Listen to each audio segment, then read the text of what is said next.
নমস্কার। গল্পে গল্পে কথা মালিকা চ্যানেলে আমি দেবনীতে আপনাদের সকলকে স্বাগত জানাই। আপনারা শুনছেন প্রতিভা বসুর লেখা উপন্যাস অগ্নি তুষার। আজ শুনছেন এই উপন্যাসটির ৭ম পর্ব। শৈলেশ্বর অর্থগৃহীত, তাছাড়া এই আচরণের আর কোনো অর্থ আমি খুঁজে পাইনি কোনোদিন। বাড়ি ফিরে ঝিম ধরা মাথায় আমার এ কথাই মনে হলো, শ্বশুরবাড়ির কাছে নিজেকে যোগ্যতর রাখার জন্যই সে ওই নিরপরাধ মেয়েটির এই সর্বনাশ করেছে।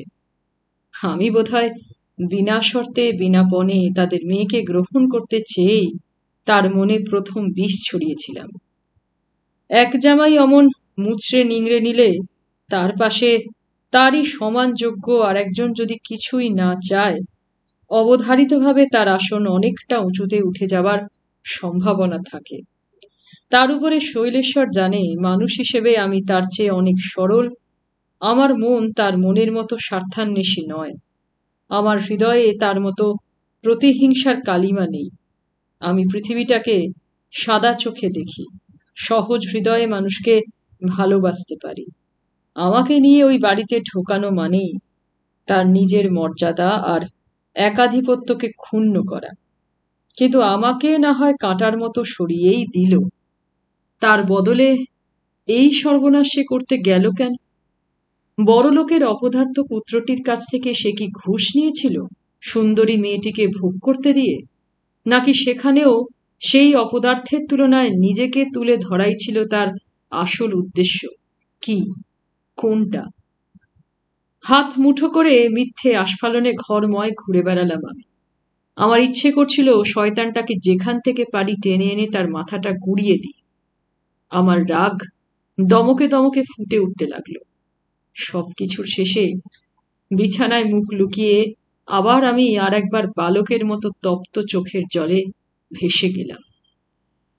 আবার আমি মনে মনে বললাম, হাজার হোক শৈলেশ্বর বৌদির স্বামী, বৌদির লক্ষ্মীর মতো মুখে কপালের ওই লাল টিপটি শৈলেশ্বরেরই আয়ুর প্রতীক। আমি তার ক্ষতি করতে পারি না, পারি না, পারি না। আমি কখনো মুখ ফুটে তার কথা বলবো না বৌদিকে, কখনো উদ্ভ্রান্ত হয়ে লড়াইতে নামবো না শৈলেশ্বরের সঙ্গে। কিন্তু আসলে তা নয়। আসলে আমরা ভীরু কাপুরুষ। আমাদের শিক্ষা, আমাদের সহবতী আমাদের পঙ্গু করে ফেলেছে। হাজার অপরাধ করলেও রেগে গিয়ে আমরা কাউকে হত্যা করতে পারি না, প্রতিহিংসাপরায়ণ হয়ে নখে দাঁতে ছিঁড়ে ফেলতে পারি না। এরই নাম সভ্যতা। নইলে যে আমাকে আমার জীবন থেকে বঞ্চিত করলো, যৌবন থেকে উচ্ছিন্ন করলো, আমাকে মিথ্যার ফাঁদে জড়িয়ে মৃত্যুর দরজায় নিয়ে গিয়ে নিক্ষেপ করলো, তাকেও আমি কি করে ক্ষমা করলাম? শুধু ক্ষমাই করলাম না, বর্জন করতেও পারলাম না। 6 মাস পরে বিপন্ন হয়ে আবার বৌদি আমাকে চিঠি লিখে পাঠিয়েছিলেন একটা। আবার আমি ছুটে গিয়েছিলাম তার কাছে, তার স্বামীর বাড়িতে। তিনি হাতে ধরে কেঁদে বলেছিলেন, আমি জানি আমার স্বামীর অপরাধের কোনো সীমা নেই, তবু আমি তাকে ভালোবাসি। প্রশান্তবাবু, আপনি আমার দিকে তাকিয়ে তাকে বাঁচান। টাইফয়েড হয়েছিল শৈলেশ্বরের। তখনকার দিনে টাইফয়েড জমের দরজা খুলে এসে দাঁড়াত। কোনো চিকিৎসাই ছিল না। পুরো ৪৫ দিন আমি নাওয়া খাওয়া উপার্জন সব ভুলে অক্লান্ত যত্নে, অক্লান্ত পরিচর্যায় আর পর্যবেক্ষণে তাকে ভালো করে তুলেছিলাম। আমি বৌদিকে বলতে পারিনি এই পাপীর মৃত্যুই শ্রেয়। এই বিশ্বাসঘাতক মিথ্যাবাদী বন্ধুকে ওষুধের বদলে বিষ খাইয়ে মারতে পারলে তবেই আমার হৃদয়ের জ্বালা জুড়বে। হতভাগ্য আমি। আর তারপর একদিন সন্ধ্যাবেলায় বৌদির দরজায় হাত রেখে ক্লান্ত বিষণ্ণ বিধুর একটি মেয়েকে দাঁড়িয়ে থাকতে দেখলাম। 5 বছর আগে মাত্র 18 দিনের দেখা মেয়েটিকে চিনতে আমার এক পলক দেরি হলো না। আমি যেমন গিয়েছিলাম তেমনি নিঃশব্দে ফিরে এলাম। বলাই বাহুল্য, বৌদি আমাকে তারপর অনেকবার ডাকিয়ে পাঠিয়েছিলেন। অনেকবার কথা আছে বলে চিঠি লিখেছিলেন, নিমন্ত্রণ করেছিলেন। আমি যাইনি, আমি যেতে পারিনি। দিদির কাছে বেড়াতে আসা দুঃখিনী সান্ত্বনার মুখোমুখি দাঁড়াবার শক্তি অর্জন করতে পারিনি আমি সান্ত্বনাকে কিরকম ভালোবেসেছিলাম তা আমি জানি না। সান্ত্বনা আমার জীবনে প্রতীক ছিল, আমার স্বপ্ন ছিল, কল্পনা ছিল। তাকে হারিয়ে আমি আমার যৌবনের বেগ হারিয়ে ফেলেছিলাম, ইচ্ছের জোর হারিয়ে ফেলেছিলাম। কোনো মেয়ের উপর দুর্বল হবার স্বাভাবিক ক্ষমতাও আমার নষ্ট হয়ে গিয়েছিল। তাই আর গরজ করে বিয়ে করা হলো না জীবনে। কিন্তু সান্ত্বনাই একদিন এলো। আমার মাসি বাড়ি ছিলেন না। আমি আমার ঘরে বসে কাজ করছিলাম। দরজায় টোকা দিল সে। দরজা খুলে আমি রুদ্ধশ্বাস হলাম। একটু হেসে বলল, বোধহয় চিনতে পারেননি। পারিনি। ঢোক গিললাম আমি। একটা সাদা সবুজ পাড়ের শাড়ি পরেছিল সে, লাল একটা ব্লাউজ, হাতে একজোড়া বালা, এই তার আভরণ। মুখের দিকে আমি অপলকে তাকিয়ে রইলাম। কি সুন্দর সান্ত্বনা! ধুলো পাই তাড়িয়ে দেবেন বোধহয়, কিন্তু আমি যাব না। আমার দরকার আছে আপনার সঙ্গে। সান্ত্বনার চেহারা রীতিমতো বেপরোয়া। অবাক হয়ে পর্দাটা তুলে ধরে আমি তাকে ঘরে নিয়ে এলাম। চেয়ারটা এগিয়ে দিয়ে বললাম, বসো। সে বসল। সহজ গলায় বলল, কাজ করছিলেন? কাজই আমার বেঁচে থাকার উৎস। হ্যাঁ, শুনেছি। আসল উৎস এখনো গৃহ আলোক করেননি। আপনার মাসিমা এই মুহূর্তে আমাদের ওখানে। তিনি আপনার জন্য আমার দিদিকে ভালো পাত্রী খুঁজে দিতে বলছিলেন। আমাকেও বলেছেন। আমি বলেছি দেব। তার মানে মাসিমা নেই এ কথা জেনেই এসেছে সে। একা পাওয়ার জন্যই চলে এসেছে। কেন? বুকটা লাফাতে লাগলো। আমি তার চোখে তাকিয়ে দেখলাম শানিত ছুরির ধার। দৃষ্টি নামিয়ে নিয়ে বললুম, ভালো আছো? খুব। বাড়ি চিনতে অসুবিধে হলো না? বিখ্যাত মানুষের বাড়ি অসুবিধে কি? আর অসুবিধে হলেও আমি আসতাম। তাহলে একেবারে ভুলে যাওনি? অস্ফুট হাসল সান্ত্বনা। শত্রুকে ভুলে যাব? না, তত মেরুদণ্ডহীন নই। সান্ত্বনা, আপনি দিদির ওখানে যান না কেন?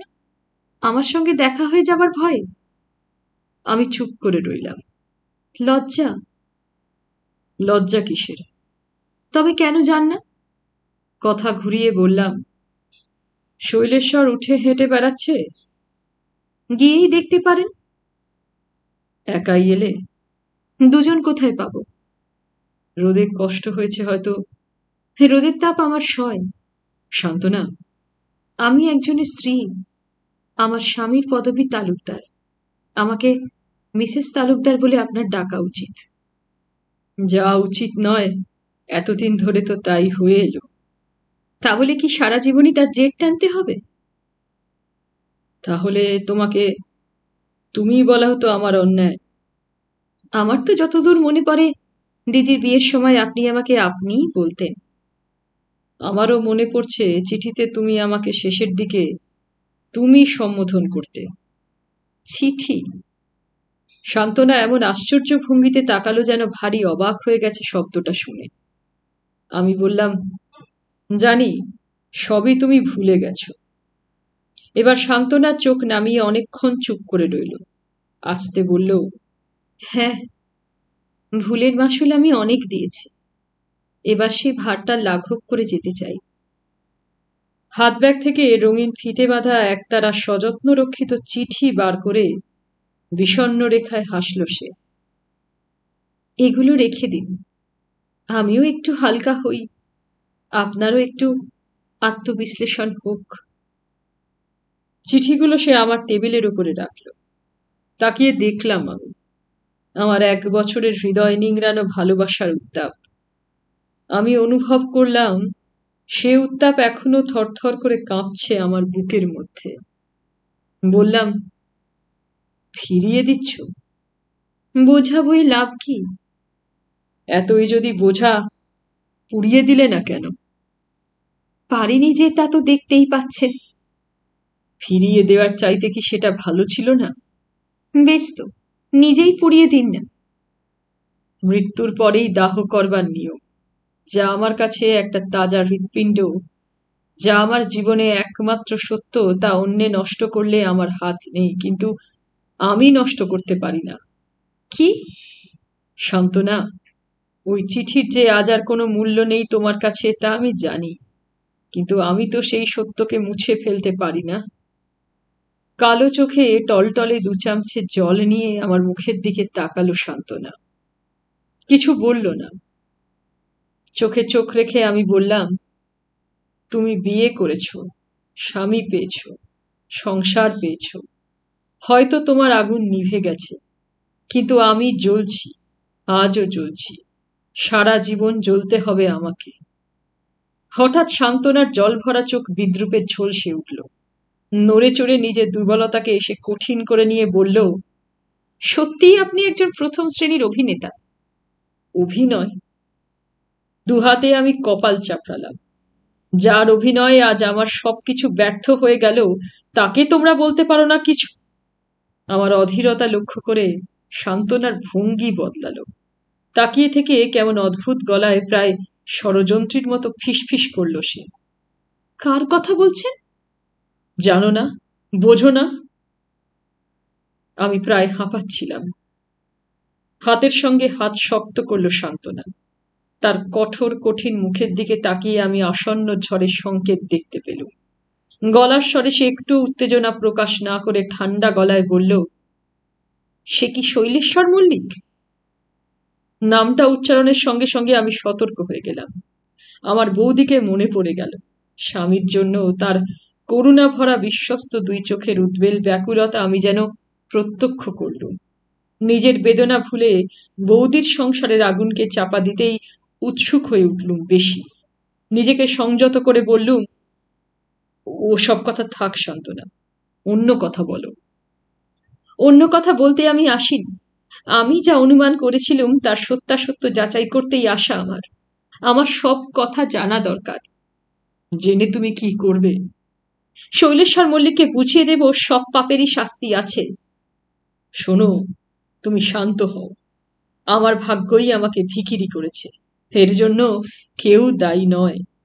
ভাগ্যের দোহাই এ 2 বছর ধরে অনেক শুনেছি। আপনি আমাকে সব কথা খুলে বলুন। বলবার কিছু নেই। কিছুই নেই? না। নিজেরও কোনো কৈফিয়ত নেই? তা আছে। আমি সেটাও শুনতে চাই। আমার একটাই শুধু বলবার কথা, 2 বছর আগে যে একাগ্রতা নিয়ে, যে সততা আর যে প্রেম নিয়ে আমি একজন মানুষকে প্রার্থনা করেছিলাম, জানি সেই প্রার্থনা আমার আর পূরণ হবার নয়। তবু সেই থেকে আজ এই মুহূর্ত পর্যন্ত তাছাড়া ঈশ্বরের কাছে আর আমার কিছু চাইবার নেই। আমি যশ চাই না, অর্থ চাই না, মান সম্মান প্রতিপত্তি এক পলকে ছেড়ে দিতে রাজি আছি, যদি আমার সেই প্রার্থনা কখনো পূরণ হয়। 2 হাতে মুখ ঢাকলো সান্ত্বনা।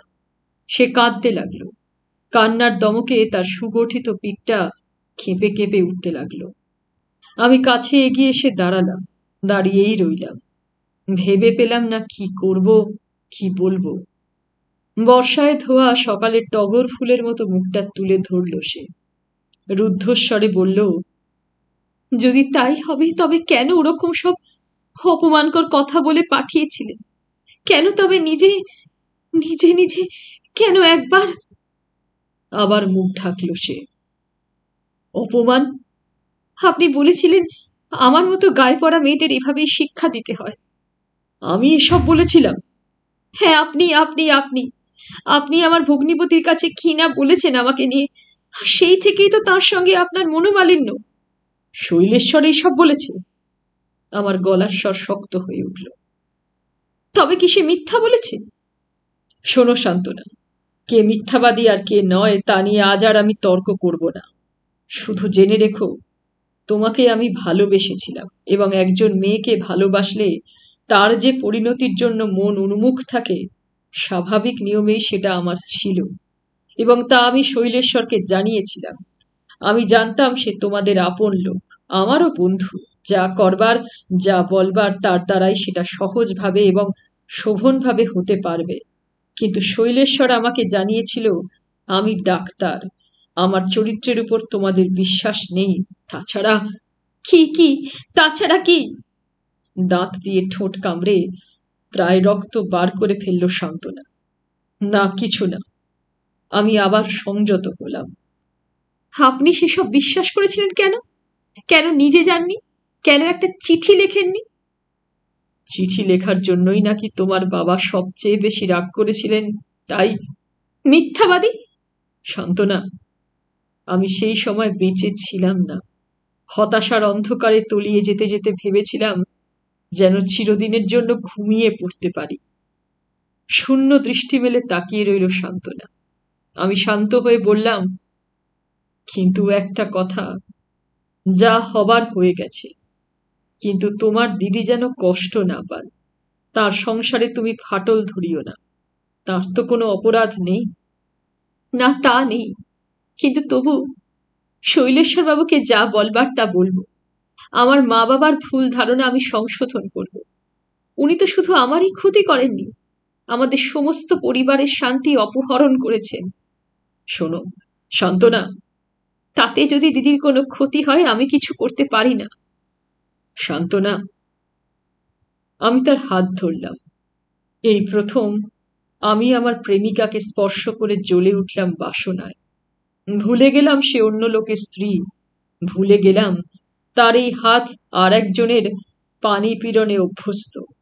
ভুলে গেলাম তার হাত আমার তৃষিত বুকে স্থাপনের জন্য নয়। আমি অসঙ্গত আবেগে তাকে আমার দিকে আকর্ষণ করলাম। নিচু হয়ে চুম্বন করে বললাম, আমার অস্তিত্বের এই একমাত্র অর্থ। আমার লজ্জা করেনি। তাকে চুম্বন করার মধ্যে আমি কোনো অন্যায় দেখতে পাচ্ছিলাম না। আমি জেনেছিলাম এ আমারই ন্যায্য অধিকার। আর তার স্বামী নামে যে মানুষটার অস্তিত্ব আমার আর তার মধ্যে বিশাল পর্বত হয়ে দাঁড়িয়ে আছে, সেই এখানে অপহারক। লোকাচার, দেশাচার এসবের কোনো অর্থ ছিল না আমার কাছে। আমি কোনো সংস্কার মেনে অভ্যস্ত ছিলাম না।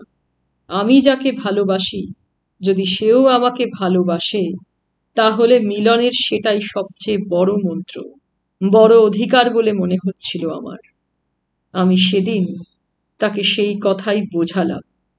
একটা মিথ্যাকে সম্বল করে কেন আমরা সারা জীবন বঞ্চিত থাকব? আমি সমাজ মানি না, সংসার মানি না। যা আমার একমাত্র সম্পদ সে তুমি। আমি তোমাকে জোর করে ছিনিয়ে নিয়ে আসব। পালিয়ে যাব দেশ থেকে। সব সব আমি ছাড়ব তোমার জন্য। চুপ করে সব শুনল। তারপর একসময় উঠে চলে গেল। শুনেছিলাম সেই রাত্রেই সে ফিরে গেছে তার মা বাবার কাছে। পরে এও শুনেছিলাম স্বামীর ঘর আর করেনি সে। স্বামী 6 মাস পরে আবার বিয়ে করেছিল। শান্তনার যে সাহস ছিল না, তা আমার মনে হয় না। আসলে আত্মসুখটাকে সে বড় করে দেখতে চাইল না। বোধহয় আমার কথাই বেশি করে ভাবল। আমার নিজের ধারণা, গৃহত্যাগে আমিই তার প্রধান অন্তরায় ছিলাম। আমাকে সে অনিশ্চিত জীবনে নিয়ে যেতে চায়নি। আমার প্রতিষ্ঠিত যশ এবং অর্থ থেকে আমাকে বিচ্ছিন্ন করতে তার মন ওঠেনি। আমার মঙ্গল চেয়েছিল সে। ভেবেছিল আমি তাকে কোনো একদিন ভুলে যাব, কোনো একদিন আর একজন এসে তার শূন্যতা ভরিয়ে দেবে। তা কি হলো? হলো না, হলো না। অনেক পেয়েও ওই এক ফোঁটার জন্য আমার সত্তা বিস্বাদ হয়ে থাকলো সংসারে। খুব ভুল করেছিল শান্তনা, কিন্তু নীলা, আমিও কম ভুল করিনি। আমার উচিত ছিল সেই দিনই তাকে আটকানো। যা মূল্যবান তাকে এমনই দস্যু হয়েই অর্জন করতে হয়। কিন্তু সে বুদ্ধি আমার তখন ছিল না। আমি হেরে গিয়েছিলাম। ভাগ্যের কাছেও হেরে গিয়েছিলাম, শৈলেশ্বরের কাছেও হেরে গিয়েছিলাম। আর সবচেয়ে বেশি হেরেছিলাম আমার পেশার কাছে। কেননা আমাকে আরো বহুবার ডাক্তারি করতে শৈলেশ্বরের বাড়িতে যেতে হয়েছিল। শেষে বৌদির মধ্যেই আমি আমার বেদনার শান্তি দেখতে পেয়েছিলাম। বৌদির মেয়ে মল্লিকা আমাকে সব ভুলিয়ে তাদের বাড়ির দৈনন্দিন অতিথিতে পরিণত করেছিল। নতুন করে ওই ছোট মেয়েটা আমাকে মায়ার ডোরে বেঁধেছিল। বছর চারেক পরে দ্বিতীয় সন্তান হতে গিয়ে মারা গেলেন বৌদি। আমার সব বন্ধন ছিঁড়ে গেল। সদ্যজাত সন্তানটিও রইল না, শুধুমাত্র ওই মল্লিকা। তার মাতৃহীন অবস্থা আমার পক্ষে সহনীয় হলো না। ইচ্ছে করছিল বুকে করে নিয়ে আসি নিজের কাছে, সমস্ত শূন্যতা ভরে যাক সন্তান স্নেহে। কিন্তু সে পরের মেয়ে। আমি নিজেকে সবলে বিচ্ছিন্ন করলাম একদিন। আর শৈলেশ্বর এত হৃদয়হীন যে কয়েক মাসের মধ্যেই তার লক্ষ্মীর মতো স্ত্রীকে ভুলে গিয়ে আবার বিয়ে করে এলো, এবং সঙ্গে সঙ্গে এই মল্লিকা ভার হয়ে উঠল তার কাছে। শেষে ভূপেন এসে নিয়ে গেল ভাগ্নিকে। বৌদির এই অপ্রত্যাশিত মৃত্যু আর তার শিশুর বিরহ, দুটো ঘটনাই সে সময় আমাকে অত্যন্ত বিচলিত করল। একটা সময়ে আমি শৈলেশ্বরকে রোগমুক্ত করতে পেরেছিলাম, তার স্ত্রীকে পারলাম না। ভাগ্যের প্রহসনটা দেখো একবার। অথচ তার স্ত্রীর প্রাণ তার চেয়ে কত বেশি মূল্যবান ছিল আমার কাছে। কয়েকটা দিন উদ্ভ্রান্ত রইলাম, যেন নতুন করে অনুভব করলাম সেই জুড়িয়ে যাওয়া পুরনো কাঁটাটা। মাগো, মানুষের মন বড় অদ্ভুত। ঘটনার চেয়ে আমার মনে ধারণাটাই শেষ পর্যন্ত হয়তো বড় হয়ে জেগেছিল। নইলে সান্ত্বনার সঙ্গে আমার ঘটনা হিসেবে কতটুকু সম্পর্ক বলো? কিন্তু সান্ত্বনা ছিল আমার ধারণার সঙ্গিনী। সে ধারণা ঘটনাকে অতিক্রম করেছিল। আবার এদিকে দেখো, শৈলেশ্বরের স্ত্রী তো শৈলেশ্বরের ধারণা মাত্রই নয়, একেবারে প্রত্যক্ষ প্রতিদিনের ঘটনা। ঢাক ঢোল বাজিয়ে শত শত লোক সাক্ষী রেখে সে একদিন বিয়ে করেছিল বৌদিকে। তিনি ওর স্ত্রী হয়ে গভীর ভালোবাসার সঙ্গে সেবায় যত্নে কর্তৃত্বে মমতায় কতদিন ধরে বাস করে গেলেন ওর সঙ্গে। একটা আস্ত সংসার গড়ে দিলেন, সন্তান হলো। তবু তো তা তুচ্ছ করে মানুষটাকে ভুলে শৈলেশ্বর 6 মাসের মধ্যে বিয়ে করে বসলো আর একজনকে।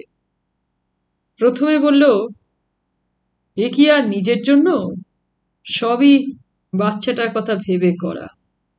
1 মাসের মধ্যেই বলল, ওর যখন নিজের মা নেই তখন ওর মামা বাড়ি গিয়ে থাকাই ভালো। হাজার হোক, একজন মেয়ে কি কখনোই তার সতীনের সন্তান সইতে পারে? তা নিয়ে দোষারোপ করা বোকামি।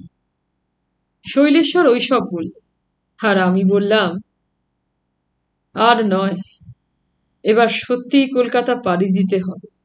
মাসি বললেন, সে কি? তার ভুরু কুঁচকে গেল। হাতের কাজ ফেলে মুখের সামনে দাঁড়িয়ে গেলেন। আবার কলকাতা কিসে? এখানে তোর কত নাম ডাক পসার।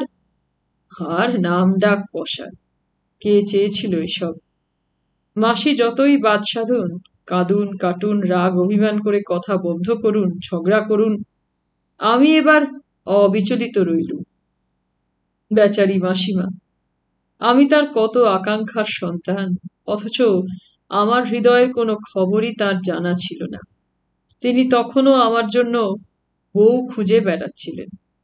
কেন ছেলে বিয়ে করতে চায় না তার জন্য খেদ করে বেড়াচ্ছিলেন পাড়ায় পাড়ায়। আমি আমার প্রত্যেকটি বন্ধু বান্ধবকে, যারা কলকাতার অধিবাসী, যার যার নাম মনে আনতে পারলুম চিঠি লিখলুম একধার থেকে। কয়েকজন মাস্টারমশাইকেও লিখলুম, মানে চূড়ান্তভাবে চেষ্টা করতে লাগলুম যাতে একটা কিছু আঁকড়ে ধরে চলে আসতে পারি, তারপর যা হয় হবে। তোমার বাবা ছিলেন আমার ছাত্র জীবনের সবচেয়ে নিকট বন্ধু। আমি যখন ঢাকা কলেজে গিয়ে আইএসসিতে ভর্তি হয়েছিলুম, তোমার বাবা তখন বিএসসি পরীক্ষার জন্য প্রস্তুত হচ্ছিলেন, অর্থাৎ সিনিয়র স্টুডেন্ট। বয়সে কিছু বড়, বন্ধুতার পক্ষে বাধাটা নেহাত কম নয়। তবু কলেজে ঢুকে প্রথম দর্শনেই আমরা পরস্পরকে বিনা দ্বিধায় গ্রহণ করতে পেরেছিল। আমরা বুঝতে পেরেছিলুম আমাদের রুচি এক এবং রাজনৈতিক মতবাদ অভিন্ন, অর্থাৎ সব দিক থেকেই আমরা সমগোত্র, আর সঙ্গোপনে সবচেয়ে যেটা বেশি মিল তা হচ্ছে সাহিত্য প্রেম। সাহিত্য! এইখানে একটি বিস্ময়সূচক ধ্বনি উচ্চারণ করল নীলিমা। ডাক্তার মৈত্র সহাস্যে বললেন, আজ্ঞে, কেন বিশ্বাস হচ্ছে না বুঝি? একজন ডাক্তার, একজন ইঞ্জিনিয়ার। অতএব তারা ইমিউন, এই তো? হুম, এই রোগ মনুষ্যকুলে সর্বস্তরে বিদ্যমান। একটা বয়স পেরোতেই হবে যখন এসে এই সখাটি সাদরে কণ্ঠলগ্ন হবেন। সুতরাং তোমার বাবা এবং আমিও তখন সেই প্রেমাঘাতে আচ্ছন্ন ছিল। পরবর্তী জীবনে সংসারের যে রঙ্গমঞ্চে অবতীর্ণ হলুম, তার সঙ্গে এখন তার যত অমিলই থাক, যৌবনের ক্ষুধা আমাদের কাব্যরসেই সিক্ত ছিল। যুগ্ম সম্পাদক হয়ে একটা হাতে লেখা কাগজও বার করেছিলুম আমরা। নাম দিয়েছিলুম জন্ম মৃত্যু। কেন যে বেছে বেছে অদ্ভুত নামটা পছন্দ করেছিলুম কে জানে। এখন মনে হয় নামের মধ্যেই আমরা আমাদের ভবিষ্যৎ জীবন প্রতিফলিত করতে চেয়েছিল। আমার হাতের লেখা ছিল অতি কদর্য। উল্টোপক্ষে তোমার বাবার লেখা যেন একেবারে মুক্তপংক্তি। সেই লিখত, আমি দু চারটে স্কেচ করতুম। অন্য একটি ছেলে তার বোনের কাছ থেকে ছবি আঁকিয়ে আনত। সেই বোনকে আমরা কোনোদিন চোখে দেখিনি, তবু তার কথা ভেবে ভেবে আমরা রোমাঞ্চিত হতুম। আমাদের স্ত্রীলোকহীন জগতে ওইসব আড়াল আবডালি আমাদের মায়াকানন ছিল। সারা পত্রিকা প্রায় আমাদের দুই বন্ধুর লেখাতেই ভরা থাকত। তোমার বাবা লিখতেন গল্প আর প্রবন্ধ, আমি পদ্য। পদ্য? কবিতা? আপনি একসময় কবিতা লিখতেন? নীলিমার অবাক ভুরু ডান দিকে বেঁকে গেল। ডাক্তার মৈত্র লজ্জা লজ্জা মুখে মাথা দোলাতে লাগলেন। আস্তে বললেন, শেষ পর্যন্ত সবই স্মৃতি হয়ে যায়। স্মৃতিচারণ করেই বেঁচে থাকতে হয়। তারপর মৃত্যু। সেও তো সেই স্মৃতি। এখন তুমি একটি যুবকের গল্প বলে একসঙ্গে আরো দুটি যুবককে মনে পড়িয়ে দিলে। গদ্যের অংশটা আমি লিখলেও গদ্য লেখক তোমার পিতৃদেবটির মনেই তখন রং লেগেছিল, এবং একদিন সেই রঙের নামটি তিনি উদ্ঘাটিত করলেন আমার কাছে। তোমার মা তখন ঢাকা ইডেন স্কুলে ক্লাস 10-এর ছাত্রী। কোথায় কোন আত্মীয়তার সুবাদে দেখা হয়ে গিয়েছিল। সেই সময় দেখা হওয়ার ওই সবই আমাদের পথ ছিল। তোমার বাবা ছল চাতুরি করে সুশীল বালক সেজে আরো দু চারবার বোধহয় হাঁটাহাঁটি করেছিলেন সেখানে। তারপরই অবস্থা একেবারে শোচনীয়। ওইটুকুতেই? ওইটুকুতেই। টুকুই যেখানে বরাদ্দের অতিরিক্ত, টুকুর মূল্য সেখানে অনেক বেশি। বেশ অবিশ্বাস্য। আমি তো তোমাকে বিশ্বাস করতে বলিনি। আমি কেবল দু একটা তথ্য অথবা প্রাসঙ্গিক গল্প উপস্থিত করছি মাত্র। না শুনতে চাইলেও আমার অভিযোগ নেই। চুপ করে থেকে হঠাৎ কি মনে করে হাসলেন ডাক্তার মৈত্র। বললেন, তোমার বাবার সেই শোচনীয় অবস্থা দেখে আমি একটা কবিতা লিখেছিলাম। উৎসাহে ঝলমল করে উঠল নীলিমা। কবিতা? কি মনে আছে লাইনগুলো? নিজের কবিতা এরকম মুখস্থ থাকা খুবই লজ্জার, সন্দেহ নেই, কিন্তু উপলক্ষটার জন্য কয়েকটা লাইন ঠিক আটকে আছে স্মৃতিতে। শুনি। এই কিন্তু বেশ লাগে, যতটুকু পার তুমি দিতে, চোখের মুখের হাসি, মুখের চোখের কথা দিয়া। ছোট দিন ছোট রাত অনায়াসে সব কাটাইয়া, তার চেয়ে বেশি কিছু আমিও তো পারি না যে নিতে। নীলিমা বলে উঠল, চমৎকার! তাহলে এই আমার বাবার মনের অবস্থা ছিল?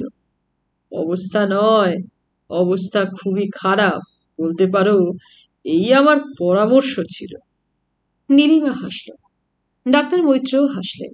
বললেন, যৌবন একদিন সকলেরই থাকে, ভেবো না বাবারা বাবা হয়েই জন্মায়। চেয়ারের পিঠে হেলান দিয়ে দাড়ি কামানো মসৃণ গালে হাত বুলোলেন তিনি। ভিতরে ভিতরে আরো কয়েকটা লাইন আওড়ালেন। কবরের তলা থেকে যেন অন্য কোনো একটা জগৎ সামনে এসে দাঁড়ালো। অনেকক্ষণ দেয়ালে তাকিয়ে রইলেন। ধুধু দিনগুলোকে দেখতে পেলেন ঝাপসা ঝাপসা। নীলিমা তাকে আত্মস্থ হতে সময় দিয়ে বলল, তারপর? তারপর নীলিমার মুখের উপর তিনি দৃষ্টি ঘোরালেন, নিঃশ্বাস নিয়ে বললেন, তারপর ওই ইডেন স্কুলের মেয়েটি একদিন ম্যাট্রিক পাশ করল, তোমার বাবা বিএসসি পাশ করলেন। আমি মেঘদূত হয়ে অনেক আনাগোনা করলুম, পত্রবাহকের ভূমিকায় চূড়ান্ত সততা দেখিয়ে দুপক্ষেরই বিশ্বাসভাজন হলুম। শেষ পর্যন্ত গুটি পাকল, বিয়ে হলো ওদের। আর বিয়ের পরে তোমার বাবা বিলেত গেলেন ইঞ্জিনিয়ার হতে। তোমার ঠাকুরদা রীতিমতো অবস্থাপন্ন ব্যক্তি ছিলেন। বিএসসি পাশ করলেই ছেলেকে বিলেত পাঠাবেন এটা আগেই ছক কাটা ছিল। আর বিলেত পাঠাতে গেলে বিয়ে করিয়ে তো দিতেই হবে। ছেলে ধরা সাদা পেতনিগুলোর পাল্লায় পড়লে তখন? সুতরাং দেশে বউ থাকাই হলো সবচেয়ে বড় দাওয়াই। তাই বলে ছেলে নিজে পছন্দ করে বউ আনবে এটাও বরদাস্ত হওয়ার মতো ব্যাপার ছিল না। অনেক কৌশল খাটাতে হলো সেজন্য। কি কৌশল? ওসব ডিটেলস এই ঘটনায় অপ্রাসঙ্গিক। মোট কথা, তোমার বাবার সঙ্গে আমার বন্ধুত্বটা গাঢ় হবার নানা রকম অবকাশ পেয়েছিল। বিলেত যাওয়ার পরেও চিঠিপত্রের আদান প্রদান না ফেরা পর্যন্ত বন্ধ হলো না। আর ফিরলও তাড়াতাড়ি। একে তো নতুন বউ ফেলে গিয়েছে, তার উপর ছাত্র তুখোর। টপাটপ সব সিঁড়ি ডিঙিয়ে ৩-৪ বছরের মধ্যেই এসে হাজির। অবশ্যই আমি যতদিনে ঘটনার নায়ক হয়ে কলকাতা আসবার জন্য সচেষ্ট হলাম, ততদিনে তার সঙ্গেও পত্রালাপ বন্ধ হয়ে গিয়েছিল। কুৎসিত কদাচ বিশেষ কোনো খবরাখবর থাকলে হয়তো একখানা সে লিখল, আমি জবাব দিলাম, এই রকম।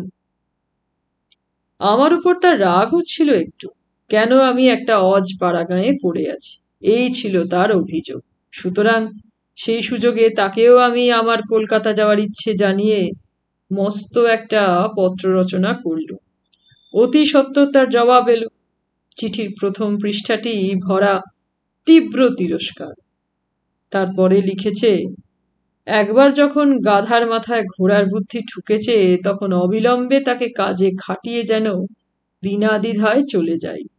অনর্থক চিন্তা করবার কারণ নেই, কেননা কলকাতায় পা দেওয়া মাত্রই কিছু না কিছু বন্দোবস্ত হয়ে যাবে। নীলা, তোমার বাবা মানুষটা বড় ভালো, অন্তঃকরণটি একেবারে সাদা। যদিও তোমার বিয়ের সময় নিজের বিয়ের কথাটি ভুলে গিয়ে একটু গোলমাল করে ফেলেছিল, কিন্তু তার ভিতরে কোনো ছোট জিনিস দেখিনি কখনো, কখনো কোনো মালিন্য দেখিনি। নীলিমা বলল, এটা কি খুব আশ্চর্য নয় কাকাবাবু? বাবার বিয়েটাও আপনার জন্যই হয়েছিল, আর বাবার মেয়েকেও আপনিই রক্ষা করলেন। ঘটক হিসেবে নেহাত অসার্থক নই, কি বলো? শুধু নিজের বেলাতেই হেরে গেলেন, কি ভাগ্য! জীবনের শেষে তৃতীয় ঘটকালিটাও যদি সুসম্পন্ন করতে পারতুম, নিজের সব ব্যর্থতা আমি তারই মধ্যে সার্থক হয়েছে বলে ভেবে নিত। তৃতীয় ঘটকালি? মল্লিকার কথা ভাবছিলাম। ও সত্যি? জগৎটা কত ছোট দেখো। অদ্ভুতভাবে আমরা সবাই সকলকে চিনে ফেলি। ঘুরে ফিরে আবার কখন যে কেমন করে সেই অচেনা মুখগুলোর সঙ্গে দেখা হয়ে যায়, তাও কম আশ্চর্য নয়। সত্যি। তোমার বাবার উৎসাহ ভরা চিঠি পেয়ে আমার মনে সেদিন নতুন করে উদ্যম এলো। আমি সব স্মৃতি পিছনে ফেলে নতুন পরিবেশে নতুন করে বাঁচতে চাইল। তারপর মাসিকে নিয়ে নতুন জীবন গড়ে তোলার অনিশ্চিত আশায় প্রায় ঝাঁপ দিলুম কলকাতার জনারণ্যে। কিন্তু এসে আমি অন্ধকার দেখলুম না। তোমার বাবা তো বটেই, আমার মাস্টার মশাইরাও আমাকে সাহায্য করলেন চেষ্টা চরিত্র করে। কয়েকদিনের মধ্যেই হাসপাতালে একটি বাঁধা চাকরি জুটিয়ে দিলেন। ছোট্ট বাড়ি নিলুম একটি। গুছিয়ে বসে হাসপাতালের বাইরেও অবসর মতো রোগী দেখা শুরু করলুম। বসার জমতেও তেমন দেরি হলো না। আমি দেখেছি ওই ভাগ্যটা আমার নেহাত মন্দ ছিল না। কিন্তু মাসিমা বেশি দিন বাঁচলেন না কলকাতায় এসে। খুব যে অসুখী হয়েছিলেন স্বদেশ ত্যাগ করে তা নয়, বেশ আলাপ সালাপ করে প্রতিবেশীদের সঙ্গে জমিয়েই নিয়েছিলেন। মারা গেলেন একেবারে হঠাৎ, সামান্য কয়েকদিনের জ্বরে। আর তার মৃত্যুর পরে আমার জীবন একেবারে শূন্য হয়ে গেল। মামনি, তুমি তখন আর কতটুকু 12-13 বছরের বেনি দুলোনো ফ্রক পরা এইটুকু একটা মানুষ। কাকাবাবুর গলার কাঠি, আর তোমার মা বাবা আমার সব। তাদের কাছে আমি যে কত কৃতজ্ঞ সে শুধু আমিই জানি, বিশেষত তোমার মা। তাকে আমার প্রথম থেকেই বৌদির মতো লাগছিল। তেমনি শান্ত, সহাস্য, স্নেহপরায়ণ। আমার অসহায় অবস্থাটা তিনি যেন দুহাতে মুছে দিলেন। তখন আমি মনে মনে বললুম, ঈশ্বরের রাজত্বে কিছুই নিরবিচ্ছিন্ন নয়, কোনো অন্ধকারই নিরন্ধ্র নয়। এক বন্ধুর বিশ্বাসঘাতকতার বেদনার ক্ষতকে আর এক বন্ধুর স্নেহ কেমন অনায়াসে ভুলিয়ে দিল। ধীরে ধীরে আমার মন আবার কুল পেল, আশ্রয় পেল। আমি তোমাদের পরিবারেরই একজন হয়ে উঠলুম। যুদ্ধ লাগলো তারপর। 7 বছরের জন্য চলে গিয়েছিলুম দূরে। অনেক ঘাটে ঘুরেছি, অনেক কিছু দেখেছি। আবার ফিরে এসেছি সেই কেন্দ্রে, কলকাতায়, তোমাদের বাড়িতে। তোমার মা বাবা তেমনি ব্যাকুল বন্ধুতার উত্তাপে আবার আমাকে গ্রহণ করেছেন। বুঝতে পারো, বন্ধুর ওপর কতটা জোর থাকলে বলতে পারি, মেয়ে নিয়ে পালিয়ে যাব, গোত্রান্তর করে পুষ্যি নিয়ে বাপ হয়ে বিয়ে দেব। আর তার উপরে কি একটা কথা বলল ওরা। ওরা জানে তোমার মঙ্গলের জন্য ওদের চেয়ে আমার ভাবনা এক বিন্দু কম নয়। আর তখন আমি বিলেত থেকে সদ্য সদ্য ফিরেছি, কতদিন ছিলাম না। তবু একটা কথা বলল না আমার উপরে। এমন বন্ধু মানুষ পুণ্য বলে পায়। অবশ্যই তোমার মতো মেয়েও ভাগ্যবান বলেই পেয়েছি, কি বলো? হাসলেন ডাক্তার মৈত্র। নীলিমা চোখ নামালো। কাকাবাবুর জন্য নতুন করে ভালোবাসা অনুভব করলো হৃদয়ে। ভাবতে গেলে জীবনটা এমন মন্দ কাটল কি! ডাক্তারি জীবনেও মান, সম্মান, যশ, প্রতিপত্তি, প্রতিষ্ঠা কিছুই তো কম হলো না। অনেক মৃতকল্পকে বাঁচিয়ে, অনেক মানুষের বুকে আশা জাগিয়ে, অনেক মুখে হাসি ফুটিয়ে নিজেকে তো বেশ সার্থকই মনে হয়েছে কখনো কখনো। তারপর বছর কয়েক আগে তোমার মার পরামর্শেই অনুপ্রাণিত হয়ে তার চেষ্টাতেই নাকতলাতে বাড়ি কিনেছি একটি। আম, জাম, নারকেল, সুপুরি ঘেরা 2 বিঘে জমির উপর একতলা বাংলো বাড়িটি সত্যিই মনোরম। নিস্তরঙ্গ মন নিয়ে একা একা বেশ কাটছিল সেখানে। আমি শান্তিতে ছিলাম। কিন্তু কি হলো জানো? একদিন বারান্দায় বসে কাগজ পড়ছিল, সবে চা খাওয়া শেষ করেছি, হঠাৎ দেখলাম ছুটতে ছুটতে একটি মেয়ে এসে ফটকে ঢুকলো। আমার 1 পাল পোষা কুকুর আছে, তারা সব স্বনিযুক্ত প্রহরী। আমাকে দেখলে লেজ নাড়ে, গায়ে চড়ে জ্বালিয়ে খায়। দ্বিতীয় প্রাণী দেখলেই কান খাড়া। তাদের প্রতিবাদের জোর এমন তীব্র হয়ে ওঠে যে অনেক সময় আগন্তুকেরা আমাকে ধিক্কার দেয়। আমি যতক্ষণ বাড়ি থাকি তারাও নড়ে না, আমি বেরুলেই তারাও পাড়ায় ঘোরে। বলাই বাহুল্য, সেই সময় সবকটা পায়ের কাছে হুমড়ি খেয়ে পড়েছিল। মেয়েটিকে দেখেই চিৎকার করে উঠল। হাতের কাগজ সরিয়ে আমি ফিরে তাকিয়ে দেখতে পেলাম তাকে। মেয়েটিকে উদ্ভ্রান্ত মনে হলো খুব বিপদে পড়ে এসেছে। এক দৌড়ে সে বাগান পার হয়ে এসে বারান্দায় উঠল। ব্যস্ত ব্যাকুল গলায় বলল, আপনি কি ডাক্তার মৈত্র? হ্যাঁ, কেন বলো তো? আমাদের বাড়িতে ভীষণ বিপদ, আপনি একটু আসুন না। কি হয়েছে? উঠে দাঁড়ালাম আমি। আমার মাসিমার খুব অসুখ, উনি কেমন করছেন, এই কাছেই বাড়ি, একটু আসুন আপনি। মেয়েটির গলায় প্রায় কান্না। আমি বললুম, ব্যস্ত হইও না, একটু দাঁড়াও, 1 মিনিট, এক্ষুনি যাচ্ছি। ভিতরে গিয়ে তাড়াতাড়ি প্রস্তুত হয়ে এলো। মেয়েটি বলল, গাড়ি রাখবে না, মাত্র 2-3খানা বাড়ি ছাড়িয়ে। মেয়েটির কথা বলার ভঙ্গি, চোখের দৃষ্টি সব আমার চেনা চেনা লাগলো। আমি তার সঙ্গে মিলিয়ে আর কারো কথা ভাবতে চেষ্টা করলাম, কিছুতেই মনে করতে পারলাম না। অন্যমনস্ক হয়ে তার সঙ্গে সঙ্গে সিঁড়ি দিয়ে নামলাম, ফটকে এলাম, ফটক পার হয়ে রাস্তায় এলাম। সত্যিই খুব কাছে বাড়ি, একেবারে গঙ্গা ঘেঁষে ছোট্ট একটি 1তলার ফ্ল্যাট। ভেতরে ঢুকতে ঢুকতে মেয়েটি বলল, আমরা নতুন এসেছি এখানে, মাত্র 2 মাস, কাউকেই চিনি না। আমাদের চেনা ডাক্তার এত দূরে থাকেন যে সবসময় ডাকতে যেতে পারি না, ফোন নেই তো। কিন্তু আমার মামাও ডাক্তার ছিলেন, তিনি 3 মাস আগে মারা গেছেন, তারপরেই আমরা সে বাড়ি ছেড়ে এখানে এসেছি। আমাকে নিয়ে সে পা টিপে টিপে রোগীর ঘরে এলো। দেখলাম ঘরের মাঝখানে একটি ছোট্ট লোহার খাটের ধপধপে বিছানায় শুয়ে সে ছটফট করছে। আর একজন মহিলা ব্যস্ত হয়ে ঝুঁকে আছেন তার মুখের কাছে।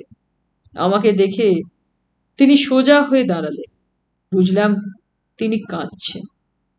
কিন্তু আমার জন্য যে বিধাতার এত বড় একটা ঠাট্টা অপেক্ষা করছিল, আমি তা জানতাম না। দরজা দিয়ে ঘরে ঢুকে রোগিণীর মাথার কাছে এসে দাঁড়িয়ে মুখের দিকে তাকিয়ে থমকে গেলাম। বুঝতে পারলাম মেয়েটিকে কেন আমার এত চেনা চেনা লাগছিল। কিন্তু অপেক্ষা করার সময় ছিল না। বিস্ময়ের ঘোর আমি তৎক্ষণাৎ কাটিয়ে উঠলুম।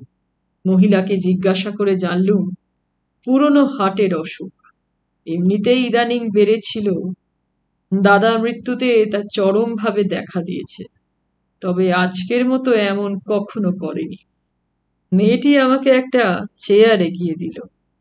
রোগিণীর বুকে স্টেথোস্কোপ লাগিয়ে কান পেতে শুনতে চেষ্টা করলাম তার হৃদয়ের শব্দ তরঙ্গ, কিন্তু নিজেকে আমার বধির মনে হচ্ছিল। আমি ঘামছিলাম। কম্পিত হাতে তার একটা হাত আমি নিজের হাতে তুলে নিলাম। নাড়ি দেখার চেষ্টা করলাম, কেমন যেন গুলিয়ে গেল। সম্পূর্ণ দৃষ্টি মেলে রোগিণী আমার দিকে তাকালো, তাকিয়েই রইল। সে যখন আমাকে শেষ দেখেছিল, অথবা আমি যখন তাকে শেষ দেখেছিলাম, তখন থেকে বয়স আমাদের দুজনেরই আরো 20 বছর এগিয়ে এসেছে, কিন্তু চিনতে আমাদের ভুল হলো না। গাঢ় গলায় জিজ্ঞেস করলুম, খুব কষ্ট হচ্ছে?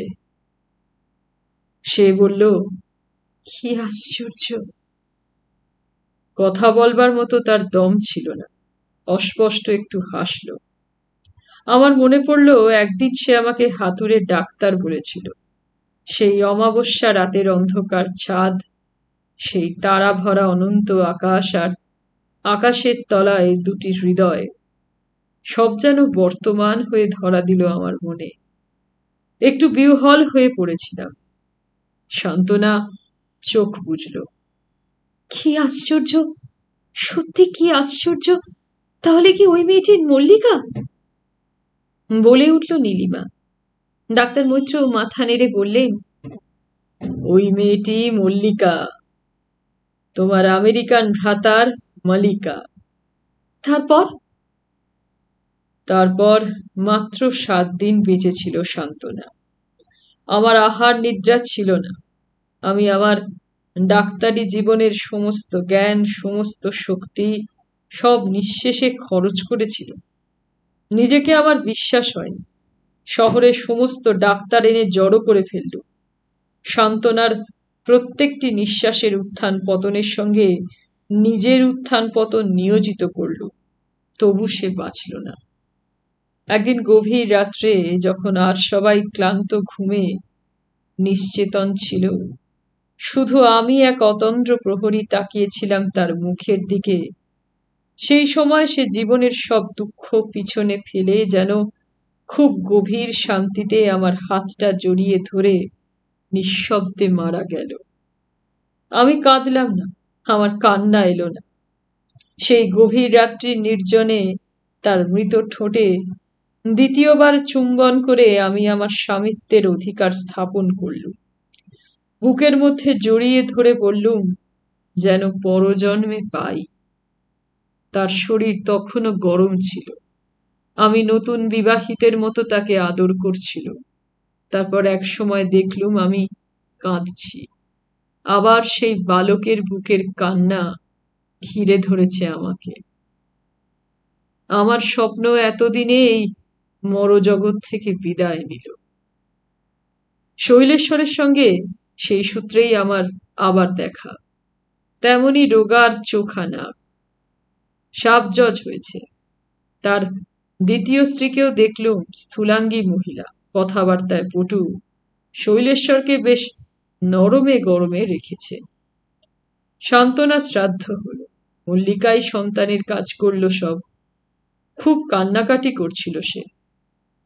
তার মধ্যে একটা স্বাভাবিক বিষণ্ণতাও ছিল। মাত্র কয়েকদিন আগে মামাকে হারিয়েছে, মাসিও গেল। এ বাড়িতে এই মেয়েটি সকলের নয়নের মণি ছিল। মল্লিকার সব আদর যেন এক ঝাপটায় কে উড়িয়ে নিয়ে গেল। শৈলেশ্বর আমার কাছে সান্ত্বনার জন্য খেদ করতে বসল। বলল, বড় ভালো মেয়ে ছিল, কিন্তু সুখ পেলে না একটা দিনের জন্য। স্বামীটা ছিল পুরোদস্তুর অপদার্থ। মাত্র তো 2 বছর ঘর করেছে, তারপরেই চলে গেল বাপের বাড়ি। ওই মেয়ে কি ওটার সঙ্গে থাকতে পারে? আর জানোই তো, অভাগার ঘোড়া মরে আর ভাগ্যবানের বউ মরে। সান্ত্বনার স্বামীর হলো তাই। দিব্যি ড্যাংডেঙিয়ে আর এক বিয়ে করে বসল। কানের কাছে মুখ এনে ফিসফিস করল শৈলেশ্বর, তোমার উপর কিন্তু শেষ অব্দি ছিল। আমি ঘৃণায় মুখ ফিরিয়ে নিলুম, কিন্তু তাতে দমিত হলো না সে। বলল, একেবারে অল্পায়ু গোষ্ঠী সব, নইলে গোটা পরিবারটি মরে গেল। আমার স্ত্রীর কথা তো ছেড়েই দিলাম, মা বাপের কথাই ধরো না কেন। বেঁচে থাকলে কি থাকতে পারতেন না? তারপর ভূপেন, কি বয়স ছিল বলো? আমি চুপ। এই যে আমার দ্বিতীয় স্ত্রী দেখছো, এ দেখবে 80 বছর টিকে থাকবে। আমার এ শ্বশুরের বয়স কত জানো? জানবার দরকার ছিল না, তবুও জানতে হলো। আরো জানতে হলো এই কন্যাই তার শ্বশুরের সর্বকনিষ্ঠা। মহিলাটি নাকি পয়মন্ত। তাকে বিয়ে করবার পর থেকেই শৈলেশ্বরের উন্নতি আরম্ভ হয়। তার 2 বছরের মধ্যেই মুন্সেফিতে যোগ দেয়। এখন বর্তমানে সাব জজ, কিন্তু শিগগিরই জজ হবে। ভাগ্য বই কি, সেদিক থেকে শৈলেশ্বর তার প্রতিজ্ঞা মতো উঁচু ডালেই উঠেছে। কিন্তু সেখান থেকেও সে শকুনের মতো ভাগাড়ের দিকেই তাকিয়ে আছে। আকাশ দেখা তার হলো না। এই পক্ষে 4টি ছেলে মেয়ে, 2টি মেয়ে 2টি ছেলে। মেয়ে 2টি বড়, ছেলে 2টি ছোট। আক্ষেপ করল সে। ভেবে দেখো, ছেলে দুটো যদি বড় হতো তাহলে কত ভালো হতো, পিছনে দাঁড়াতে পারতো। তা না, এখন 3-3টে মেয়েকে পার করা কি ভয়ানক ব্যাপার। বড় মেয়ের জন্য তো এতদিন তেমন ভাবিনি, মাসি ছিল তারাই ভেবেছে। এমন হলো যে তার ভাগ্যেই চলে গেল সব। আর ভূপেন কিছু রেখে গেছে বলে ভেবেছো তুমি? বলতে গেলে কিছুই না, নইলে ডাক্তারি করে তো সোজা পয়সা পাইনি। এখন ছেলে নিয়ে বউ যাচ্ছে জলপাইগুড়িতে বাপ মায়ের কাছে থাকতে। আর মল্লিকা? এতক্ষণে আমি একটা কথা বলার অবকাশ পেলাম। মল্লি আমার কাছে, আসল সময়ই আমার কাছে। আমার কেবল খরচের ভাগ, বিয়ে দিতে হবে না, কালো মেয়ে। ওর বিয়ের জন্য ভাব নাকি? ভাবছই বা কেন? লেখাপড়া করছে, করুক না। হ্যাঁ, তোমার যেমন কথা, লেখাপড়া তো সেই কবে বিয়ে পাশ করে সাঙ্গ করেছে। মাঝে কি এক কুটকুটুম চাকরি করলো, এখন বলছে MA পড়বে। তা মামা বেঁচে থাকতে পড়লি না কেন? খরচ চালায় কে? অন্য মেয়েদের তো ফেলের উপরেই আছে। এত সব অপগণ্ড নিয়ে বলতে গেলে একেবারে পাতারে পড়ে আছে। কেবল খরচ খরচ আর খরচ। বেশ আছো বিয়ে না করে। হিংসে হয় তোমাকে দেখি। আমি আবার চুপ করলাম। সান্ত্বনার মৃত্যুর পরে মল্লিকার মামি মাস তিনেক ছিল ওই বাড়িতে। সেই সময়টুকুর মধ্যেই মল্লিকা আমার সঙ্গে ঘনিষ্ঠ হয়ে উঠল। শুধু মল্লিকাই নয়, তার মামাতো ভাইটি, তার মামি, প্রত্যেকের সঙ্গেই আমার একটা সম্পর্ক স্থাপিত হয়ে গেল। ভদ্রমহিলাটি চমৎকার মানুষ। আমার কাছে ভূপেনের স্মৃতিও কম মধুর ছিল না। সবটা মিলিয়ে ওদের সঙ্গে আমার দিনগুলো ভালোই কাটছিল। আমার সমস্ত অবসর জুড়ে ছিল মল্লিকা আর তার ভাই। আমার নিঃসঙ্গ বাড়িটা যেন কথা বলে উঠেছিল। শৈলেশ্বর ঘন ঘন আসত। একদিন আমার বাড়িঘরও দেখে গেল সে, কিন্তু ওই 3 মাসই। মল্লিকার মামির দাদা এলেন। তিনি এসে বোনকে নিয়ে গেলেন তার কাছে। মামির বাপের বাড়ির অবস্থা সচ্ছল ছিল। মা বাবাও জীবিত ছিলেন না। এই একমাত্র দাদা এবং একমাত্র বোনে ভালোবাসা গভীর ছিল। চলে গেলেন তিনি। মল্লিকাকে নিয়ে গেল তার বাবা। মল্লিকা মামির সঙ্গে যাবার একটা আপ্রাণ চেষ্টা করেছিল বটে, কিন্তু শৈলেশ্বর যেতে দিল না। মামার শ্বশুর বাড়ি গিয়ে মেয়ে থাকবে, এটা তার সম্মানে লাগে। তার চেয়েও বড় কথা, সেখানে আর লাভ করবার লোভ করবার কি ছিল? শৈলেশ্বর বুঝেছিল যে সামান্য কয়েক হাজার টাকা লাইফ ইন্স্যুরেন্স আছে ভূপেনের, তা থেকে আর মল্লিকার বিয়ে দেবেন না মামি। তার ওই বুড়ো বয়সের ছেলেকে মানুষ করতেই ঢালবেন সব। এসবই আমার অনুমান। একেবারে অনুমানও অবশ্যই নয়, শৈলেশ্বরের ভঙ্গি থেকে বুঝতে পেরেছিলাম। মোট কথা, এতকাল পরে মল্লিকা তার বাবার সঙ্গে থাকতে গেল। শৈলেশ্বর দমদমের কাছাকাছি নিজে বাড়ি করেছিল একটি। আমার নাকতলার বাড়ি থেকে তার দূরত্ব আর এক দেশ। আজকের মতো এখানেই শেষ করছি প্রতিভা বসুর লেখা উপন্যাস অগ্নিতুষার উপন্যাসটি। ভালো লাগলে লাইক করবেন, জানাবেন। আর যদি আমার পাঠ আপনাদের ভালো লাগে তাহলে অবশ্যই চ্যানেলটিকে সাবস্ক্রাইব করে আমার পাশে থাকবেন। ধন্যবাদ।